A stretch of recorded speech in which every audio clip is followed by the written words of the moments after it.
শুধু তাই নাই মা, আমি তোমাকে যতটা ভালোবাসি আমি তার চাইতেও বেশি আমি নবীকে ভালোবাসি। মা, তুমি আমাকে পেটে ধারণ করে রেখেছিলে, বুকের দুধ পান করিয়েছ মা, আমাকে আস্তে আস্তে বড় করে তুলেছ। আল্লাহু আকবার। তারপরও মা বলছে, শোনো, আমি সব ভুলতে পারবো, তোমাকেও ছাড়তে পারবো, কিন্তু আমি ওই মুহাম্মদ সাল্লাল্লাহু আলাইহি সাল্লামকে ভুলতে পারবো না। ইসলামের মধ্যে যখন দাখিল হয়েছি সেই জায়গা থেকে ফিরতে পারবো না। বলুন সুবহানাল্লাহ।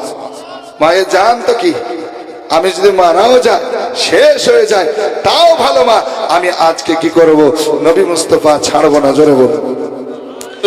বলছে জানের চেয়েও ভালোবাসি আমি নবীকে, দয়া করে দেখা দিও মরণের কালে। জানের চেয়েও ভালোবাসি, ভালোবাসে আমি নবীকে, দয়া করে দেখা দিও মরণের কালে। আরে তুমি আমার আশার আলো ইয়া রাসূলুল্লাহ, আরে তুমি আমার আশার আলো, তুমি